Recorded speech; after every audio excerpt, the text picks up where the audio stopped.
संकट किती जरी आली, कितीही मोठं असलं संकट, तरी पण जेव्हा आपली माणसं आपल्या सोबत असतात तेव्हा नक्कीच त्याच्याशी लढण्याचं बळ येतं. माझं म्युझिकमध्ये डिग्री झाली आहे म्हणजे बी-ए झालंय. नंतर एम-बी-ए आणि एम-एस-डब्ल्यू आणि आता नंतर पी-एच-डीला ॲडमिशन घेणार आहे. जी अपूर्ण राहिलेली आहेत ती कामं पूर्ण करण्याचा प्रयास करायचंय मला. हेच माझ्यासाठी निवडणुकीनंतरचं ध्येय आहे.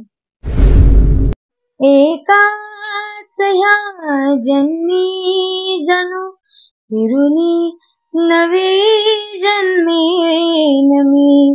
एकाच ह्या जन्मी जणू फिरुनी नवी जन्मेन मी. नमस्कार प्रेक्षक हो. आता सध्या पंचायत समिती तसेच जिल्हा परिषदच्या निवडणुका आगामी निवडणुका येऊ राहिलेत. तर या निवडणुकीमध्ये एक नाव सध्या चर्चेला आलेलं आहे, ते म्हणजे माई लांडे. तर माई लांडे सध्या कोण आहेत, त्यांचं शिक्षण काय, ते करतात काय, याबद्दल आपण सविस्तर चर्चा करणार आहोत. आज आपल्यासोबत आहेत माई लांडे. तर नमस्कार. नमस्कार दादा. तुमचं नाव काय? माझं नाव मोनाली अमोल लांडे. पण आपल्या भागामध्ये जसं मला माई बोलतात, तर मला लहानपणापासून माई बोलतात त्याच्यामुळे माझं ते नाव पडून गेलंय. तर मला इकडे सुद्धा लाडाने माईच बोललं जातं. सगळीकडे माईच नावाने तुमची चर्चा होतीये. मोनाली नाव हे सहसा कोणाला माहित नव्हतं. तर आपलं शिक्षण काय झालेलं आहे? माझं म्युझिकमध्ये डिग्री झाली आहे म्हणजे बी-ए झालंय. नंतर एम-बी-ए आणि एम-एस-डब्ल्यू आणि आता नंतर पी-एच-डीला ॲडमिशन घेणार आहे. म्युझिकमध्ये आपल्याला कुठली कला आहे आपल्याकडे? म्युझिकमध्ये गाणं गायची.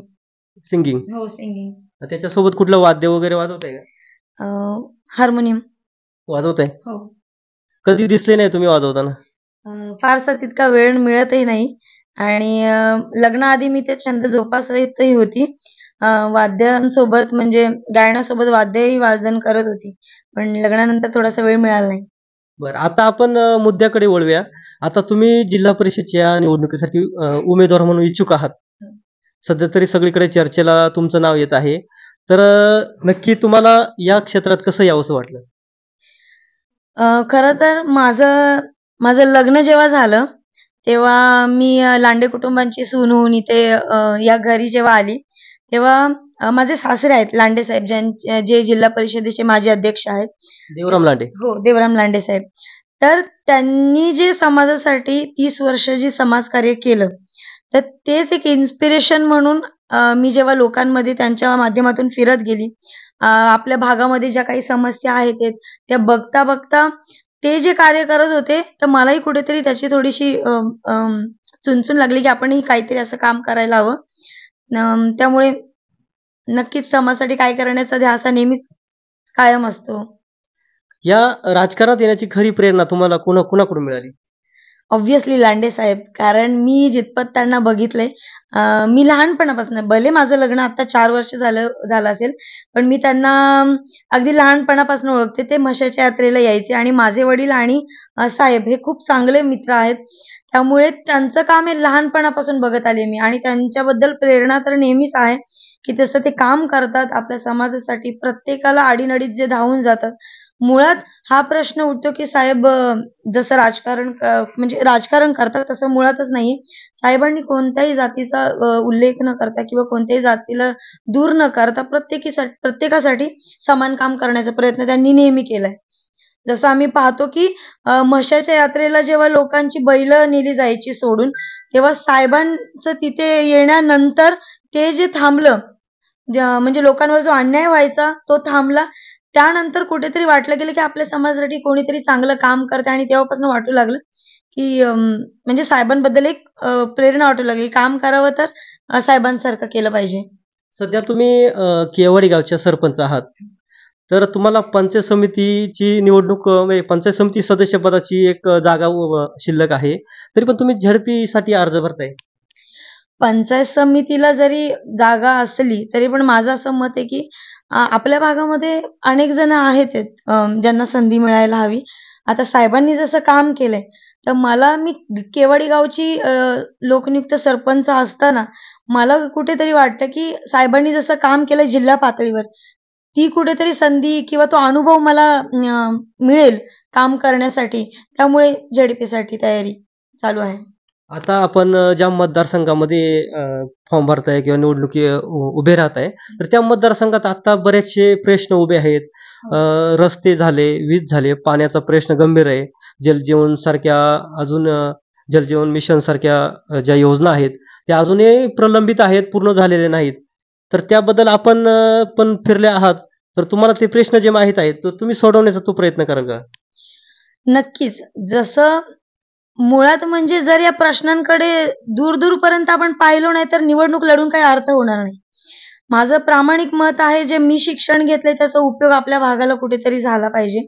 कारण आजपर्यंत प्रत्येक एका लेव्हलला आपण प्रत्येक पातळीवर एका कार्यकर्ता जो असतो, तो आपला प्रतिनिधी निवडून देत असतो, की आपल्या गावच्या असोत, आपल्या तालुक्याच्या असतील, आपल्या जिल्ह्यातून आपल्या ज्या समस्या असतील त्या सोडवल्या जातील.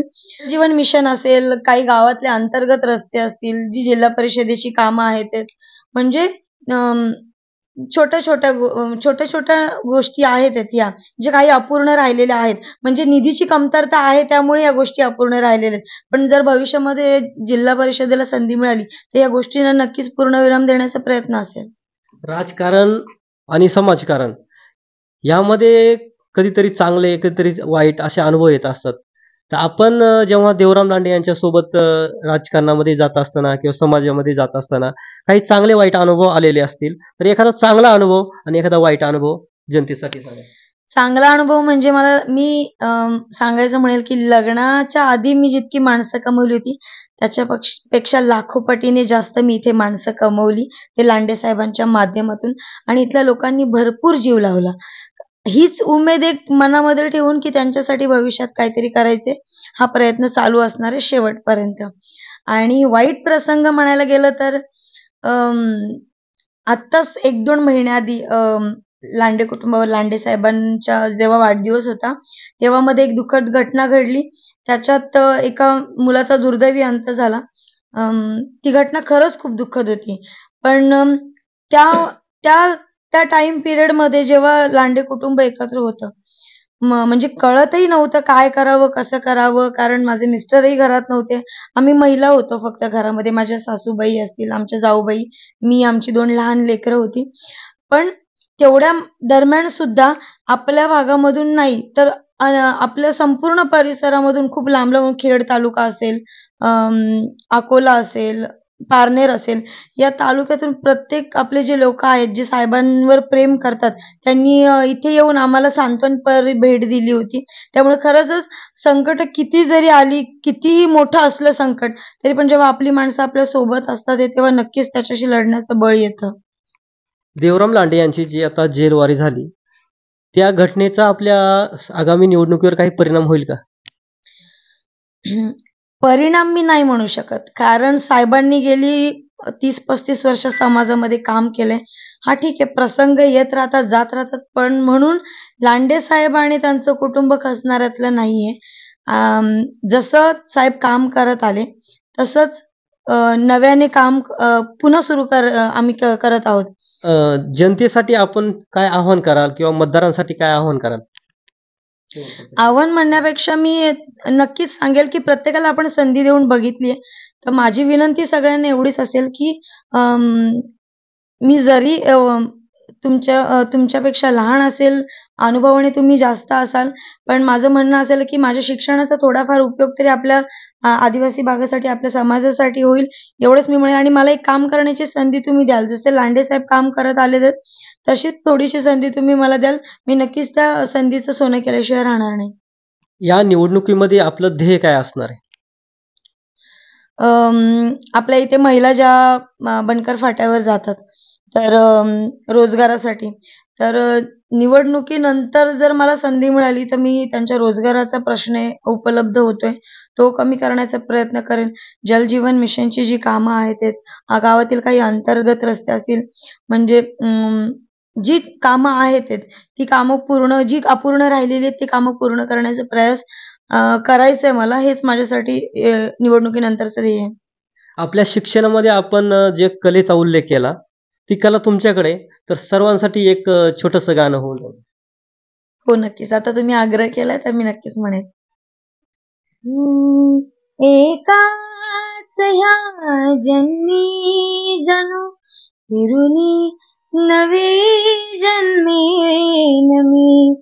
एकाच ह्या जन्मी जणू फिरुनी नवे जन्मेन मी. हरवेन मी हरपेन मी हरवेन मी हरपेन मी तरीही मला लाभेन मी. एकाच ह्या जन्मी जणू फिरुनी नवी जन्मेन मी. एकाच ह्या जन्मी जणू फिरुनी नवी जन्मेन मी. आशा उद्याच्या डोळ्यात माझ्या फुलतील कोमेजल्या वाचनी. माझ्या मनीचे गुज घ्या जाणून या वाहणाऱ्या गाण्यातुनी.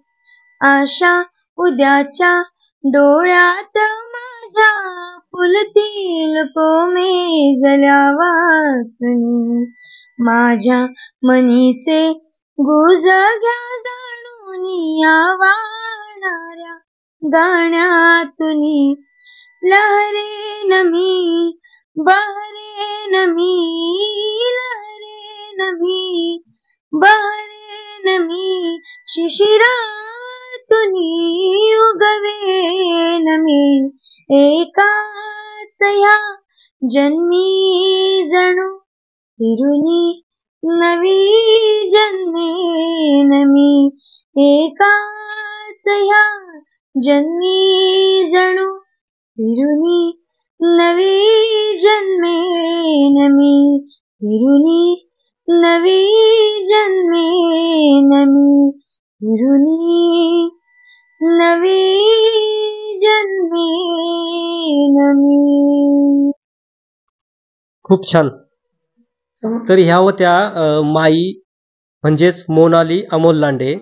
आपण जी मुलाखत ऐकली आपल्याला कशी वाटली कमेंट करून सांगा आणि आपलं चॅनल सबस्क्राईब करा. धन्यवाद.